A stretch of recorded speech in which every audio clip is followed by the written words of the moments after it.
What's the easiest choice you can make? Window instead of middle seat? Picking a vendor who sends a great gift basket? Outsourcing business tasks you hate? What about selling with Shopify?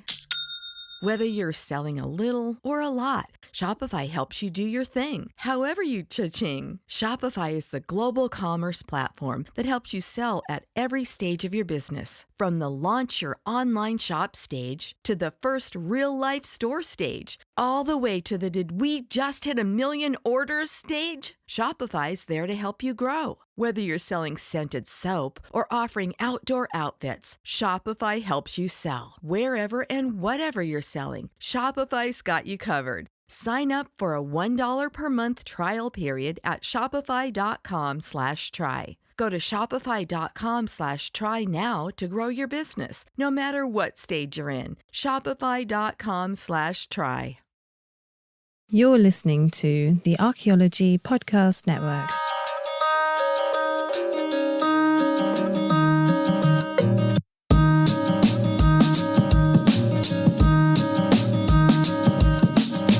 Hello everyone and welcome to another episode of ArchaeoAnimals, the podcast about the study of animals in archaeology. With you as always, it's me, Simona Falanga, and me, Alex Fitzpatrick.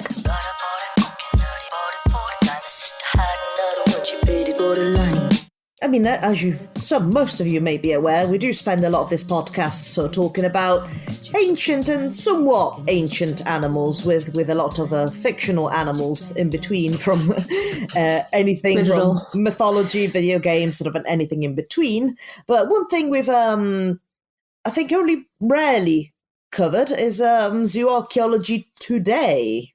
Ooh, what a twist. I know, right?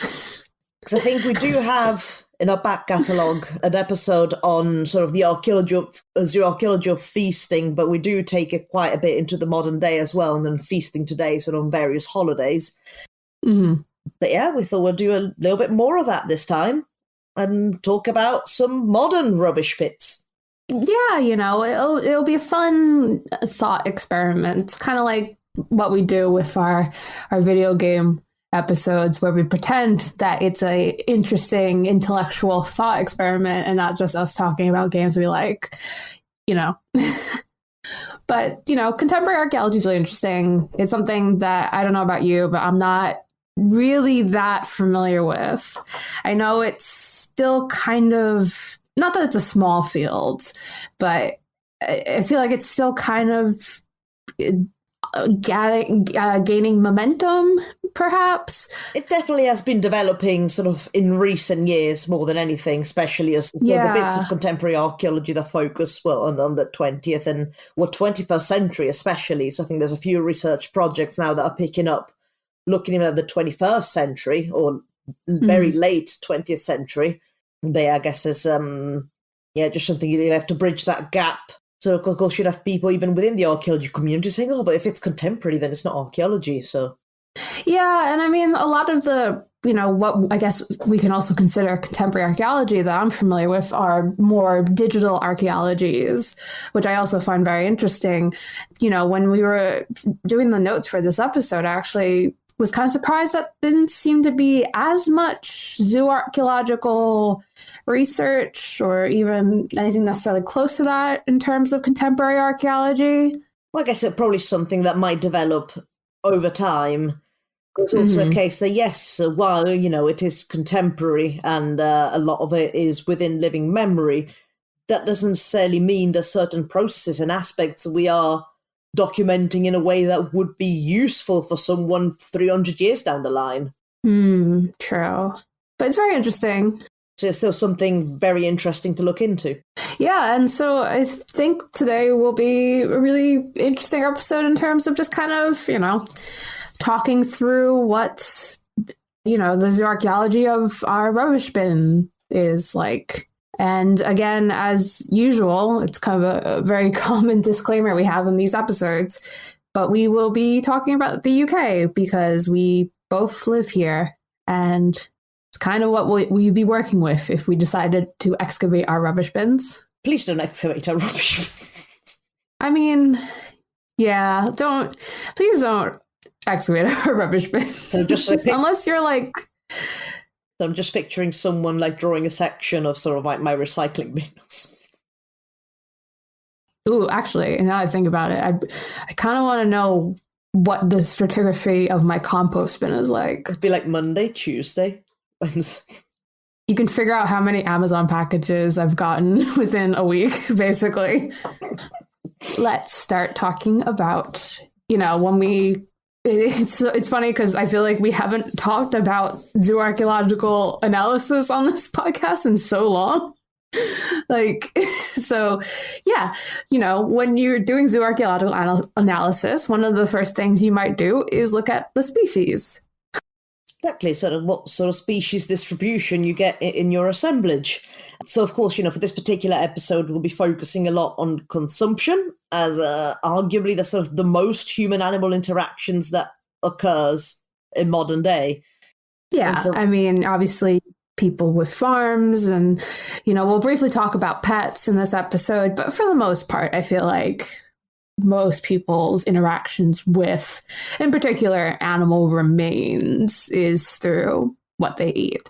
So, we're going to focus on meat eaters really in this episode. And it's interesting because it's actually a number that's slowly decreasing in the UK, especially with the rise in popularity of vegetarian and vegan diets and all those, beyond meat substitutes. We're actually seeing that number start to rise. So, there's going to be a PhD student in like hundreds of years who will be able to do a really interesting zooarchaeological analysis of how that number decreases over time, perhaps. Yeah, because I guess especially as I think there's a lot more choice now. And in a way, like a lot of sort of vegetarian and vegan foods are more readily available than they were even 3 years ago. Yeah, it's really interesting. I think the number I saw was like a 17% drop in meat consumption in the UK. And that's huge. So, that number is only going to go up, I feel like, especially like, as you say, isn't those kind of foods are going to become more prevalent. Meat, so that's what I remember. I feel like, 5 years ago, it would be really difficult to get kind of vegetarian foods, especially these, like I said, these imitation meats that I think really help people shift over to a less meat heavy diet. So yeah, it's going to be really interesting to kind of see how that reflects. Well, I guess we wouldn't see how it reflects because we'll be dead, but if someone does it hundreds of years down the line, that will be extremely interesting.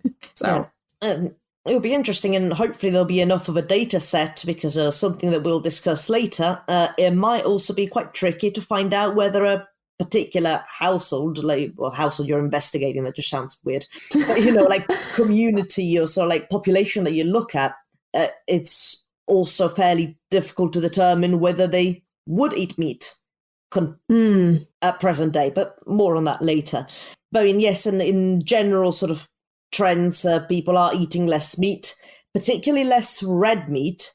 So anything like sort of beef in particular, but also like cuts of pork, venison, mutton. I mean, I feel like mutton has not been very popular for quite some time in the UK and Western Europe in general. There is a significant switch to white meat. So like poultry, I think above all, because I think chicken is the most consumed species in the UK.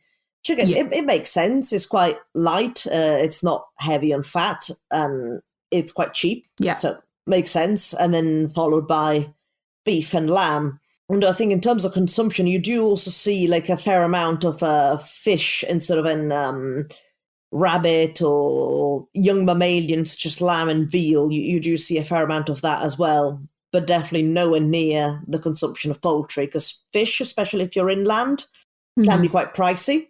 For sure. Frozen, so not brilliant. And I think, again, like lamb and veal do tend to be on the more expensive side of it. So I think the consumption isn't huge. Yeah, I mean, it's those factors that we already look at zooarchaeologically when we look at, say, prehistory. We're looking at, difference in status, which cuts and which species are lower class people will be having versus upper class people, things like that. And obviously, the classes maybe aren't as stark We're not saying that only kings right now only eat fish. That's not the case, but there's obviously complex factors that will affect the types of species that people are consuming.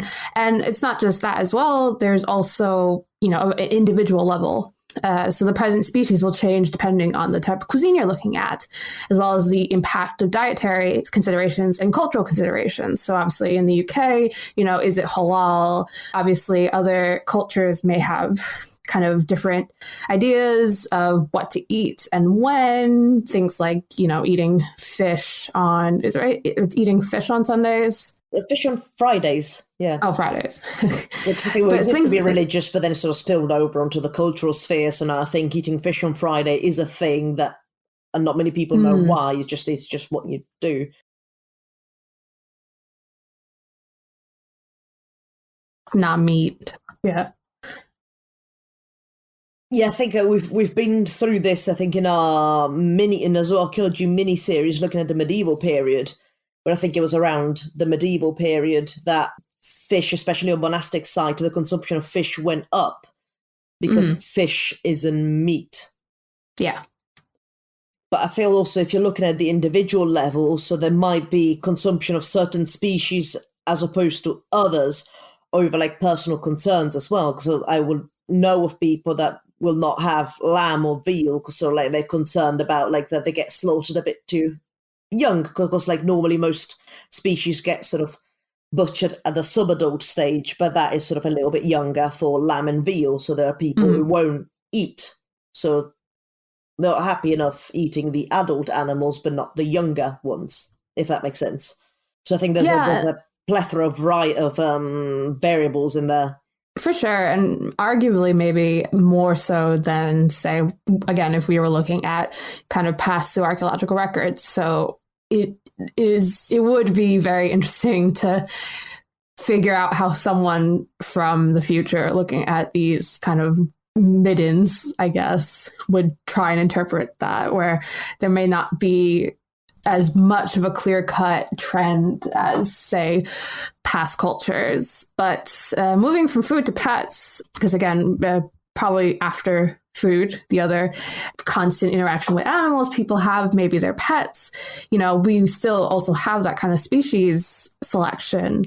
Mostly will be dogs. Interestingly enough, I kind of assumed, I was like, I wonder if there'll be more cats than dogs in the UK. But actually, dogs are still the most prevalent pet in the UK, and it's closely followed by cats and pet birds. So I think it's like pet bird species and then like domestic fowl.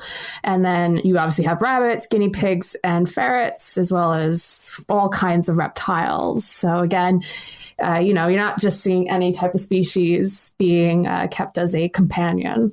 I think that the pool of sort of species like kept as companion animals has definitely broadened over the last century or so. I mean, including reptiles, arachnids, amphibians, just you name it. So animals that at first you'd expect in a Victorian man's sort of collection. Oh, here's all the creatures I have that I've brought from all these various corners of the world. But now it's definitely become a lot more like commonplace. Like, so here's my pet iguana. It's called Stewart. Of course, duh. Yeah, why not? But it is really interesting and kind of not ironically, but interesting enough, I guess. Even though you say, there's a bit more of a pet selection of pet species, I guess in some ways there's also less, given that we have talked about kind of pets in the past, and one of them was a baboon from an Egyptian cemetery. So, not many people having baboons in the UK as a pet. I hope not. Well, Anyway, and while we look at... Although disclaimer here that, of course, these pets, hopefully you won't find those in the rubbish pits. What you might find in the rubbish pits are other bones that you've given to your pets as a toy or a chew. Yes, hopefully. But not, of course, we talk about species selection, there's also limb selection. It's probably, I don't know about you, but when I do zooarchaeological analysis, that's kind of probably the next step you do, is looking at what bone are we actually looking at. And realistically, I guess nothing has changed, at least if we're talking about consumption. I guess you could say there is a difference in that some cuts of meat are more prized than they would have been in the past. For example, like sirloin steak. And obviously these cuts have gotten much more exact, perhaps. And I feel like I want to say that there's a lot more, like, the variety of cuts. Yeah. But then again, that's not necessarily true, that because a lot of cuts are not bone-bearing, yeah, there is exactly. no way you'd know in the archaeological record. So maybe, I don't know, the silver side cut as we know it in beef. Maybe they had the same exact cut in the Iron Age. You're going to find that out. True. Yeah, that's actually extremely true. I guess in my brain, I'm kind of always like, oh, well, they would obviously think about the importance of cuts based on how much meat you would get off the bone, because that was probably a bit more of a concern than, say, now. And I feel also as well, one thing that may have changed is that now we're steering clear of fattier cuts. True. Now, like, people want leaner, increasingly leaner meat, and animals are being bred to be leaner. Figure that like sort of a cut of meat with plenty of fat wouldn't have necessarily been a problem 1,000 years ago. If anything, you probably need that fat. Yeah. So kind of, again, what we talked about with species, this is very dependent on the kind of cuisine you're eating, and obviously based on the species consumed as well. So for example, chicken dishes will most likely be in the form of wings, say from like a takeaway or pub food. But, you're looking more at breasts in more formal dishes and roasts. However, much pork and beef consumption will focus on the meat around the hindquarters, although meat cuts such as pork shoulder are also quite popular. And, as you said, a lot of these cuts ultimately won't even be seen on the bone. So, again. The staples are sort of like British cuisine, like bacon. Yeah, exactly. You don't get the bone in that. So a household might be going through 50 rashers of bacon a day and you'll never tell. Yeah, hopefully you're not getting bone in that. Otherwise, I'd probably look and see about where you're getting your bacon from. And, outside of these usual cuts, we actually, we could also potentially see evidence for offal, which is the organs and other non-meat parts of the animal consumption as well. I guess maybe perhaps difficult in a zooarchaeological study, hundreds of years from now, but if we were just checking your bin now, you might see it. So in the UK, at least, you're looking at haggis, steak and kidney pie, black pudding, and then less likely, but potentially present, are extremities. Things like trotters or chicken feet. They're not necessarily mainstream in the UK as they are in other countries, but depending, again, on the cuisine, they could be found. Although I guess in Western Europe, you might find those exact elements in your rubbish pit, but they're actually sort of, hopefully they've never made it to the bin. They've actually got eaten in the meantime. But both pig trotters and chicken feet are commonly found as treats and chews for pets. Yeah. So again, you never know. I didn't even think about that, but you're right. Exactly. So again, it's something that we've seen in the past in terms of, bone chewed on by dogs that aren't necessarily from humans, but they were there for a treat. And I think, though, we'll talk a bit more about that in the next part. When you need mealtime inspiration, it's worth shopping Baker's, where you'll find over 30,000 mouth-watering choices that excite your inner foodie. And no matter what tasty choice you make, you'll enjoy our everyday low prices, plus extra ways to save, like digital coupons worth over $600 each week. You can also save up to $1 off per gallon at the pump with fuel points. More savings and more inspiring flavors make shopping Baker's worth it every time. Baker's, fresh for everyone. Fuel restrictions apply. What's the easiest choice you can make? Window instead of middle seat? Picking a vendor who sends a great gift basket? Outsourcing business tasks you hate? What about selling with Shopify? Whether you're selling a little or a lot, Shopify helps you do your thing, however you cha-ching. Shopify is the global commerce platform that helps you sell at every stage of your business. From the launch your online shop stage to the first real-life store stage, all the way to the did we just hit a million orders stage. Shopify's there to help you grow. Whether you're selling scented soap or offering outdoor outfits, Shopify helps you sell. Wherever and whatever you're selling, Shopify's got you covered. Sign up for a $1 per month trial period at shopify.com/try. Go to shopify.com/try now to grow your business, no matter what stage you're in. Shopify.com/try.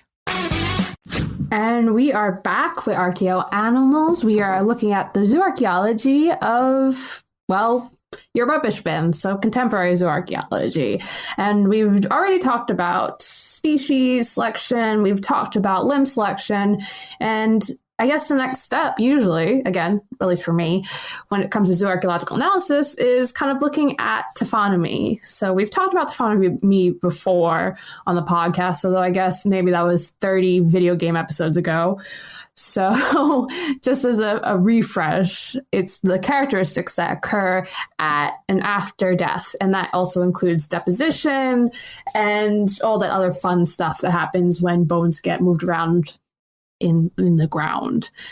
Yes, of course, we're probably not going to look at the taphonomy sort of natural processes in terms of of the soil. Now we're probably going to look sort of at anthropogenic factors, so those, modifications induced by man, or I guess to an extent, gnawing and tooth marks, which, to be fair, will either be caused in this instance by pets of the person in question or by commensals such as rodents that will live in and around our case study. Yeah, but the thing you probably think of most, especially again when we're talking a bit more contemporary and we're mostly talking about consumption, is butchery. And again, kind of like what we talked about with limb selection, there's probably not much that's drastically different, although I would argue that contemporary cuts are arguably a bit finer and more precise. I mean, I think some people still, cut meat by hand, but I'm also aware that there's a bit more, especially factory-based kind of meat processing, you might have it a bit more mechanical. But also you have sort of now you have metals like alloys like steel that produce a sharper implement and a much more reliable cut, as opposed to just trying to saw off the bone with a little iron bone saw.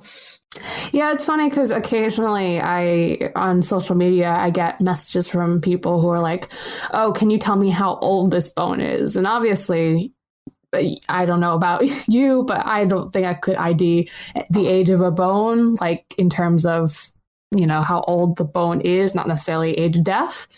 But every so often I'll get a picture of a bone and I'll be like, that's modern day. And you can tell because those cuts are just so clean. I'll just go with the reliable. It's at least 5 years old. And you won't be wrong, probably. But I guess to an extent, yeah, you can tell from the variety of butchery marks that you find. So, of course, saws. I got there. You don't really see those really until the Roman period. Yay! If I remember correctly. But, of course, those get more specialised as time goes by. So, of course, if you have a post-medieval assemblage, there'll be a lot more sort of butchery marks that are very sort of neat and precise and much more of a clean cut. Yeah. So I guess that would be an indication, but then not very precise of that because I don't have C14 eyes. So. I wish. Can you imagine how much money I'd be able to save on research? This bone was deposited on a Wednesday under a full moon. No. But yeah, no, alas, you can't reliably sort of age animal bone by visual examination. Although, yes, the style sort of butchery, and indeed, I mean, we're going into a different discussion here, I guess, depending on... Tangent on ArchaeoAnimals? Get your bingo cards ready. That's Romans and tangent. I mean, that's lining up. I mean, depending on what species you find in your assemblage, you may be able to sort of get a rough idea of what sort of time period you're looking at. So if you've got an assemblage, a British assemblage, and you find some muntjac deer, it's probably not Iron Age. The muntjac deer being a species native to Southeast Asia that was introduced by the Victorians. Yeah. Can we say the type of deer that we always say on the episode? The one type of deer that we talk about? The one type of deer that's on the... the fallow deer. Yeah! Another part of your bingo card. To be fair, if you find like Iron Age fallow deer, that is very, very, very cool.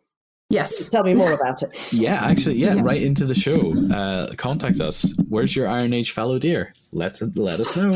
But yeah, also what you talked about earlier in the first segment also kind of plays into here as well, in terms of the fact that, you know, we have a lot more cuts, although again, they might have existed in the past, and they probably kind of did, but we do have a lot of cuts that aren't on the bone, so you won't even really find much trace of it in a domestic refuse pile. So chicken breasts, silverside steaks, things like that. And I think that's kind of the main theme when we talk about taphonomy for a modern day zoorchaeological assemblage, in that, you know, a lot of our culinary technology and kind of the culinary prowess has advanced, that you can make these really fine cuts and really fine, you know, kind of culinary techniques that won't be as blatant on remains as they would have in the past.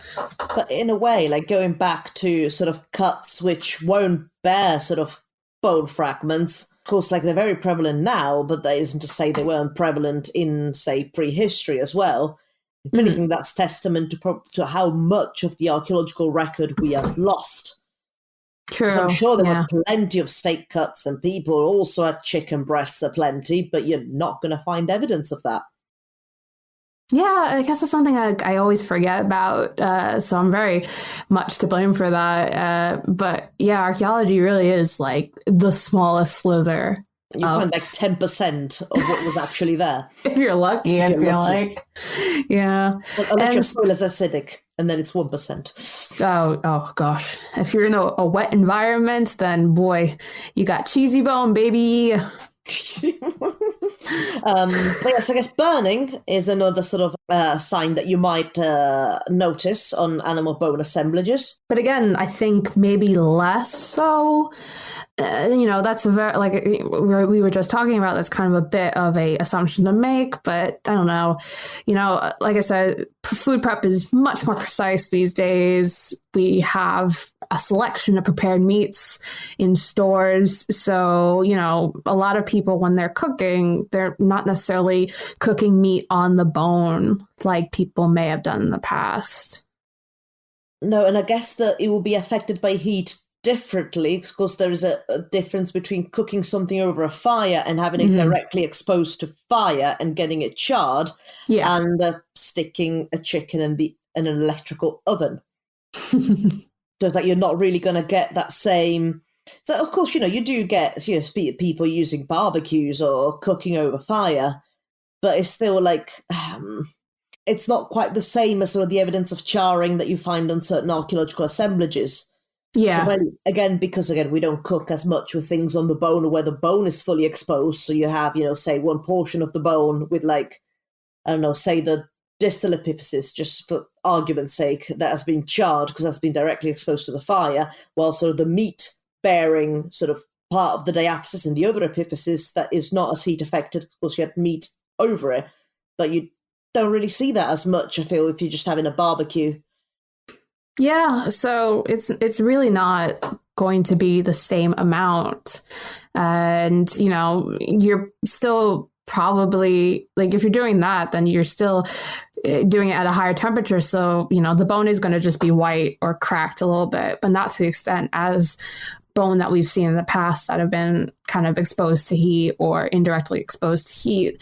And I guess kind of similar to that, and again, this will probably be a running theme in these kind of taphonomic characteristics, is marrow extraction, which is something you would see, maybe not necessarily a lot in past zoorchaeological assemblages, but it wouldn't necessarily be something completely out of nowhere. And, you know, normally the kind of interpretation you usually give for these kind of bone marrow extraction, especially if it's like heavily evident, is that, you know, it's something that was eaten out of necessity. You were getting as many calories as you could from the food you were having just to survive. Or fuel. Or fuel, yeah, of course. And, you know, nowadays, for the most part, again, depending on the kind of cuisines you're eating and the culture you're from, at least for me personally, I always see it as kind of more of a delicacy. Just definitely something you don't see a lot of. Yeah. These days. And again, because I guess part of it being a delicacy, and also because of society, we're moving away sort of from fattier foods. Yeah. We seem to be having this rejection of, like, you know, like cuts of steak that have a lot of fat on, or marrow, or just lard, or just anything that is a bit too fatty. We're trying to move. We just have a very generic, broad way, in Western Europe at least, like moving away from that over, like, preferring leaner cuts. Yeah. And like, because like when I was thinking about marrow extraction, I was like, I think the last time I ever had bone marrow, it was at a really fancy restaurant. And the way they serve it is also extremely different manner than you would see archaeologically. So archaeologically, you know, at least again, speaking from someone who works with later prehistoric British assemblages, when you see marrow extraction, it's either a very obvious, like, kind of hole made into a long bone, or say a bone cracked open, and they have very specific kind of percussion notches to indicate the type of action that was being done to crack it open enough that you can get the marrow out without any issue.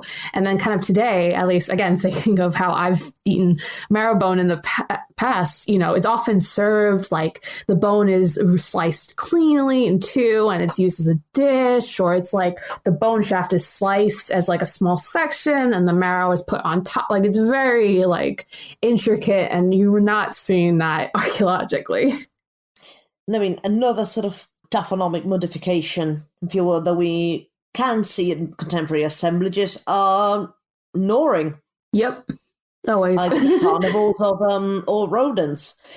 I mean, for the most part, it'll probably be like very similar to what we encountered in the past as well. So you still have like scavenging animals. So think of, you know, the urban fox going through your bin, or sort of rodents. So they have that very distinctive sort of fan-shaped gnaw marks that they make with the incisors.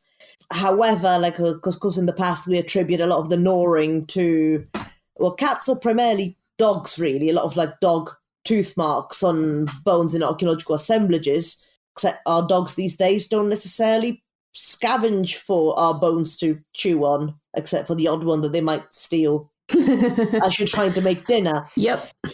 But of course, you know, there's now there's a big sort of pet food industry. So a lot of the bones, and as we discussed, sort of the chicken feet, deer antler, they're all sort of readily available for purchase to give to your dogs. And especially now, as now we do know that cooked bone is unsafe for pets, because of course the heating process, especially if you're boiling them, makes them particularly brittle. So the splinters can actually cause internal damage to cats and dogs. So I feel that people are not really giving cooked bone to their pets as often as they used to. Yeah.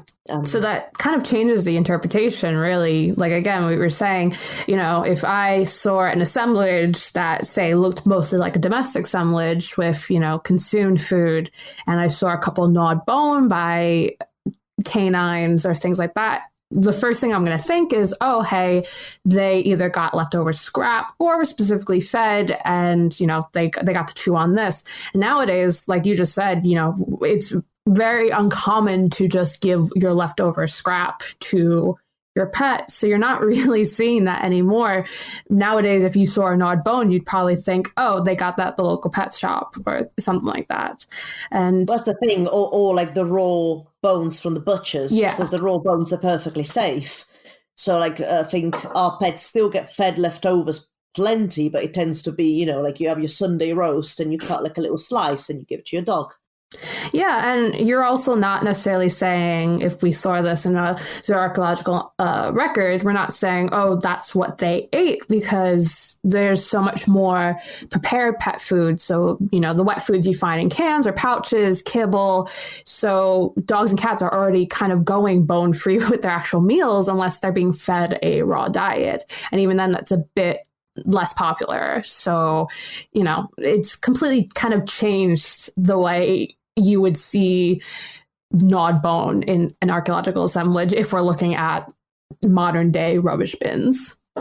And also, I guess, still talking about pets, there's probably an interesting change of what you'd see in sort of pet skeletons from, I guess, a pathological point of view, because you might start finding sort of like, is it calculus? Yeah, find calculus build up on teeth. Yeah, especially that's with true. dogs and cats, because, well, of course, you know, a lot of the prepared foods that we have these days, they're a lot more, well, mind you, I say they're a lot more grain-based, but that isn't to say that they weren't fed sort of a grain-heavy diet in the past. But I guess because their life expectancy is longer, they have more time to develop sort of dental pathologies. And also, so because you might see that more in a modern assemblage than an assemblage of dating back to Iron Age Britain. Yeah, and I think it's something we've talked about in the past, this idea of, you know, care. And a lot of times the way you would differentiate between a companion animal or a pet in the past that you find archaeologically versus some random dog or whatever is that level of care that they probably had. They didn't just drop dead. They were probably cared for. And obviously nowadays you would see that kind of increase, because obviously, for the most part, I hope we all care for our pets. So we are actually going to get them medical attention when they need it and extending their lives a bit. And I think that's something we will talk about in the next segment before we do our case studies. When you need mealtime inspiration, it's worth shopping Baker's, where you'll find over 30,000 mouth-watering choices that excite your inner foodie. And no matter what tasty choice you make, you'll enjoy our everyday low prices, plus extra ways to save, like digital coupons worth over $600 each week. You can also save up to $1 off per gallon at the pump with fuel points. More savings and more inspiring flavors make shopping Baker's worth it every time. Baker's, fresh for everyone. Fuel restrictions apply. What's the easiest choice you can make? Window instead of middle seat? Picking a vendor who sends a great gift basket? Outsourcing business tasks you hate? What about selling with Shopify? Whether you're selling a little or a lot, Shopify helps you do your thing, however you cha-ching. Shopify is the global commerce platform that helps you sell at every stage of your business. From the launch your online shop stage to the first real-life store stage, all the way to the did we just hit 1 million orders stage. Shopify's there to help you grow. Whether you're selling scented soap or offering outdoor outfits, Shopify helps you sell. Wherever and whatever you're selling, Shopify's got you covered. Sign up for a $1 per month trial period at shopify.com/try. Go to shopify.com/try now to grow your business, no matter what stage you're in. Shopify.com/try. And we are back at ArchaeoAnimals. This episode, we're talking about contemporary rubbish pits. And we've realised that we left out one crucial segment of a zooarchaeological analysis that we might have wanted to put before taphonomic analysis, and that is age at death of your assemblage.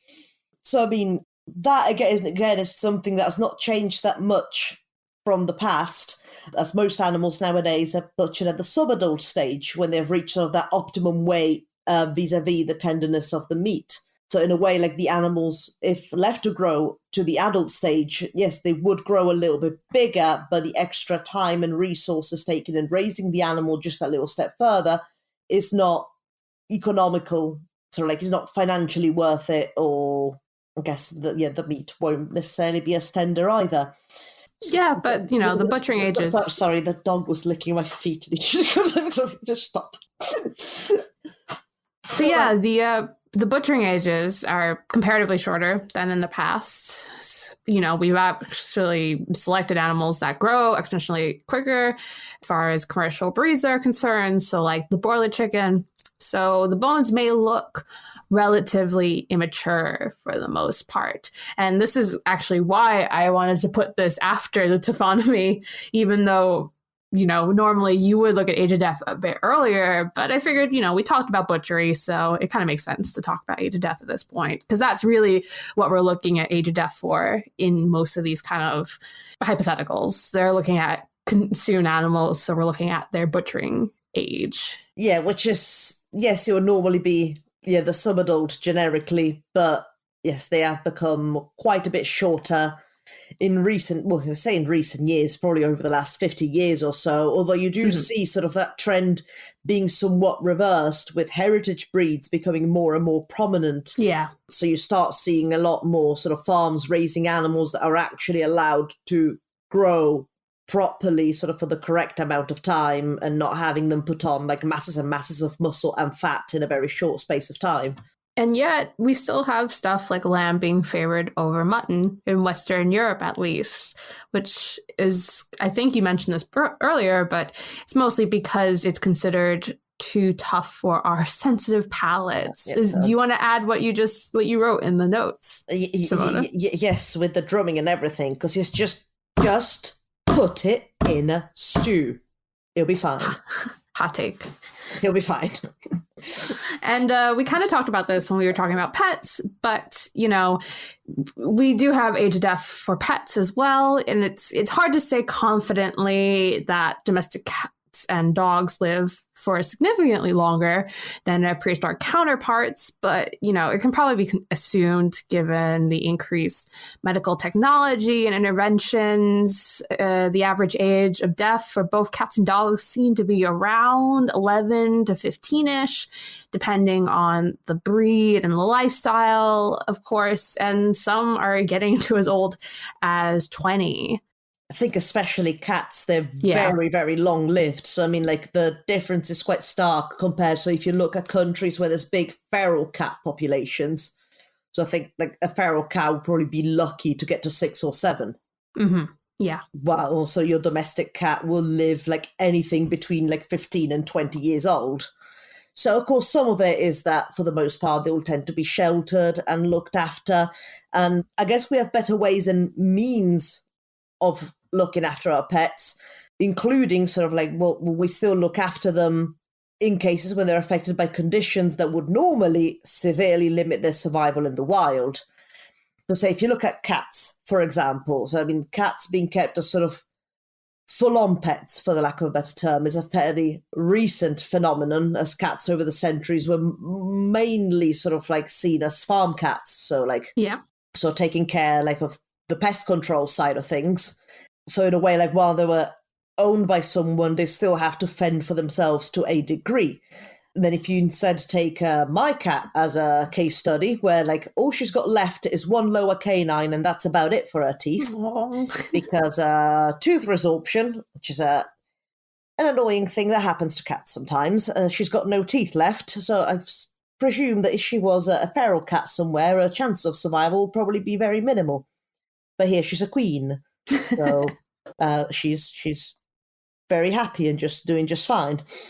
And then kind of hand in hand with talking about age of death, we talk about funerary traditions. And again, we are talking primarily about pets, unless, I'm sure there might be someone out there who considers every meal that they throw away a funerary tradition. And in that case, please contact us. I have a lot of questions I would like to ask you.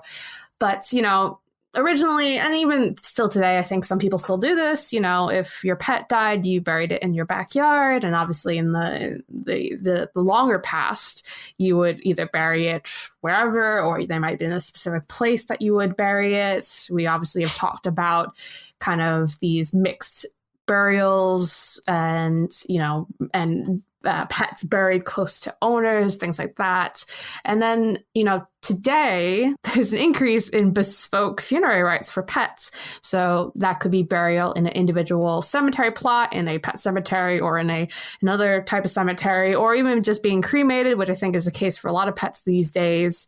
And there's also been an increase in kind of more creative means of memorializing a deceased pet, with taxidermy, bone cleaning services, and businesses that will actually turn pet ashes into art and jewelry, which is also the case for human ashes as well. So a lot of different ways to be looking at kind of funerary rites in modern zooarchaeology. Imagine the headache for someone who'll be looking at those remains 500 years from now. Yeah, I don't envy them. I'm pretty happy with working with what we're working with now. So good luck, guys. And to kind of, bring this episode to a close, we have case studies, but not necessarily case studies. We'll be kind of doing hypothetical ones, I guess, because we are talking about hypotheticals this whole episode. So let's kind of dig in to what a domestic rubbish pit would look like. So what would we find in your bin? To be fair, zoologically speaking, probably not an awful lot. Yeah. Just before, a lot of the meat that's readily available does not come in sort of cuts on the bone. Not a lot. And that is probably the case for a lot of Western Europe, at least. So, I mean, your joints of meat, you maybe have that for your Sunday roast here in Britain. You might have fish on Friday. But then again, like, fish here normally means fish and chips, which has already been deboned, so you won't get that either.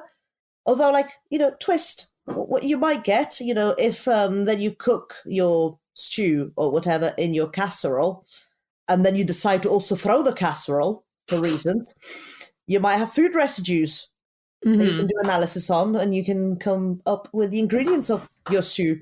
Yeah, so any zooarchaeologists in the future somehow listening to this, lipid analysis is going to be huge. So you might as well get into that. Although, please, let's not advertise single-use casserole where you just cook your food and just chuck it. Please don't do that.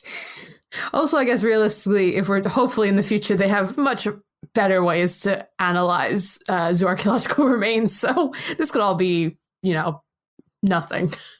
Maybe they'll have the C14 eyes.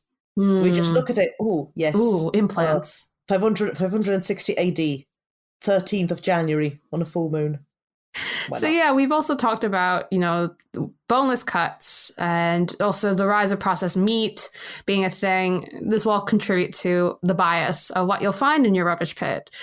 And we've kind of talked about this, but a household may consume meat on a daily basis, but it might just be in the form of sausages, burgers, bacon, chicken breasts, and salami. So some of them are more readily available and less costly in terms of meat products, but we wouldn't see them at all in the archaeological record, again, unless you have some kind of magical future implant that lets you see all this stuff. Yeah, and of course, like you might see a certain seasonality over the types of meat that are consumed. So, like, I mean, there's probably...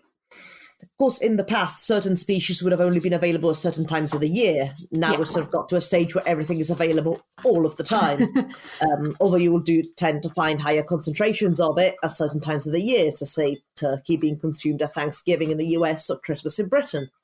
Yeah, and, meat utility is also not really as much of a thing.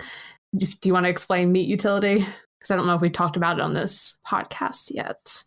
I guess it would be the sort of the selection of joints of meat based on what the meat utility is or how much meat they're bearing. So of course, the joints that bear the more meat will have the more meat utility. So things like chicken wings, for instance, not a lot of meat utility. But if you go through sort of rubbish pits in Britain, sort of like very sort of generically, you'll probably find a lot of chicken wings. So in spite of having very little meat and very little utility as a result, they are frequently consumed because they're tasty. They're really good. Yeah, I can't blame people for eating them. And I guess speaking of chicken wings, we'll go to our next kind of hypothetical case study, which is what would you find at a rubbish pit from a pub? So more wings. More wings. So yeah, we'll basically kind of look at traditional pub foods to imagine what the rubbish pit would look like besides, vomit, broken glasses, and the disposable income of many university lads. Yes. I do like pubs. Just good-natured ribbing. But yeah, I guess aside from wings, one of your staples at the pub might be sort of lamb shank on a Sunday. And of course, the bones that you would find on that very much depends whether it's a foreshank, which will have the radius and ulna, or the hin shank, which will have the tibia and fibula. Sometimes you might find heat exposed or burnt bone in your lamb shank. And that's usually if there's been sort of French trimming done, which is where sort of the meat is removed on purpose sort of to expose the bone for decorative purposes. Very fancy. I don't know how many pubs are doing that, but hey, might happen. I don't know. You might live in a fancy place. But speaking of pub foods, we obviously have fish and chips. Usually the fish will be filleted, so there will be no bones in it unless, though there might be a sneaky bone in there. It happens. So sneaky bone. Sneaky bone. So we don't have much to go by for that, zooarchaeologically speaking. But as we were just talking about, this is where stuff like lipid analysis could be really helpful to determine its identity based on the oils left over from the fry. And kind of similar would be scampi as well. And Simona mentioned scampi when we were, planning this episode, and it took me down a giant rabbit hole because I found out, and I had no idea because, I don't know about you, but I don't really work with crustaceans. They're actually little lobsters. I didn't know that. Oh. I'm not very smart. Do you know when you say little lobsters? Like, I think I get what you mean, but like it also it makes me feel like full-size lobsters, but like scaled down rather than, I think scampi, like I think they're like crawfish, aren't they? Like technically they kind of are more, they seem quite shrimpy to me. Like when that's I've seen what I them. thought. Yeah, I always assumed in my brain that, but the problem, and this is where I think the confusion comes, is that shrimp scampi is also a thing. Yeah, of course. And those are made from other crustaceans, again, usually shrimp. But legally speaking, in the UK, scampi refers to Nephros norvegicus, aka the Dublin Bay prawn or the Norway lobster. Aye, mate, is this scampi legal? Excuse me, I want to see the legal definition of your scampi here. I don't think your scampi's legal. Listen, this was very interesting to me. That's why you have a podcast like about this stuff. This is true. And, the reason why we haven't really talked about this is because, crustaceans and zooarchaeology, it's really dependent on good preservation and hard shells. So when you have these smaller ones, such as prawns or these tiny little lobsters, they're less likely to survive. So really don't know how much of a scampi would survive in the zooarchaeological record to begin with. Lipid analysis. Lipid analysis, as always, lipid analysis. That's one takeaway from this, just lipid analysis, everything. That's true. And something that may actually appear a bit more is a roast, the famous British roast. And but as far as also not. Yeah. But as far as species goes, beef is still the go-to animal for British roasts, followed closely by, you guessed it, chicken and then lamb. If you want to feel opulent, though, you have all three, because you can have a trio of roast. Oh, like a turducken kind of situation? I think it's like a slice of each, so you can have like beef, like pork and lamb. But what if when you're feeling really extra, like, yeah. But what if it's a turducken situation? Do you know what I mean by that? Or like the ones like that's the animal within the animal within the animal. That still happens. If any listeners out there wants to make a turducken type of deal with beef, chicken, and lamb, please send us pictures and we will post it on our social media. And also tell us if it was good or not. Anyway, depending on preparation, we might be able to find burnt bone on this roast if we looked at it zooarchaeologically. And butchery could vary based on the skill of the carver. Say, if I carved a roast, you will see a lot of very interesting things happening on that bone. But for the most part, you'll see filleting marks. So yeah, well, one thing we'll definitely be seeing bones are ribs. So usually beef. You also get pork and rarely lamb as well. Burnt bone also very likely, but again, it depends very much on the preparation and the style of the dish. Mm-hmm. So, but at least in this one, you will definitely get bones. There will be ribs somewhere, probably in the dumpster by the pub. But of course, the cuts will be a lot cleaner. And to be fair, that goes for ribs that you can have at home as well, because these days you can buy sort of pre-cut ribs that's got the sauce and everything, and you just squeeze it on top and put it in the microwave, and you got ribs going. Baby, you got some ribs going. Yep. And we did already talk about chicken wings a lot, but archaeologically speaking, or zoorchaeologically speaking, you would find the humerus and the radius and the ulna, and probably some remnant of sauce. So I think to end this episode, Simona, what kind of sauce do you normally have with your chicken wings? Oh, I usually just mix a bunch of stuff. So like a lot of like paprika and hot sauce and just chilies and anything spicy I have a hand. I usually go for, as an American, of course, I either go for ranch or a blue cheese. And I hate to say this, but Tristan, what do you go for your chicken wings?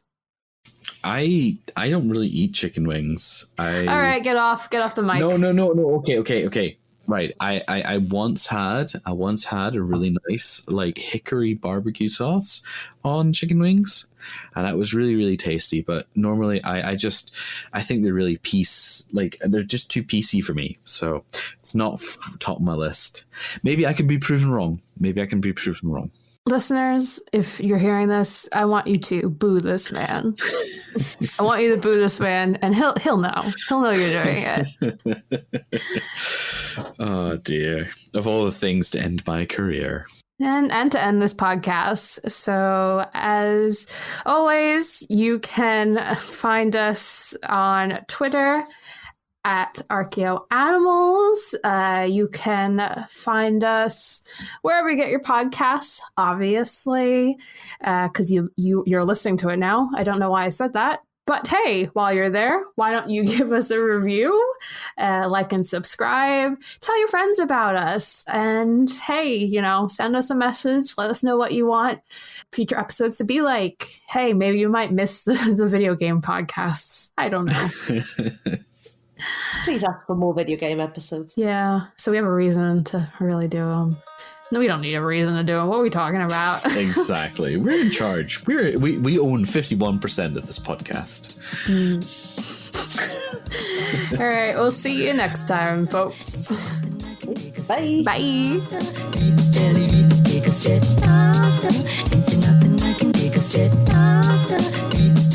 Thank you for listening to ArchaeoAnimals. Please subscribe and rate the podcast wherever you get your podcast from. You can find us on Twitter at ArchaeoAnimals. Also, the views expressed on the podcast are those of ourselves, the hosts and guests, and do not necessarily represent those of our institution, employers, and the Archaeology Podcast Network. Thanks for listening.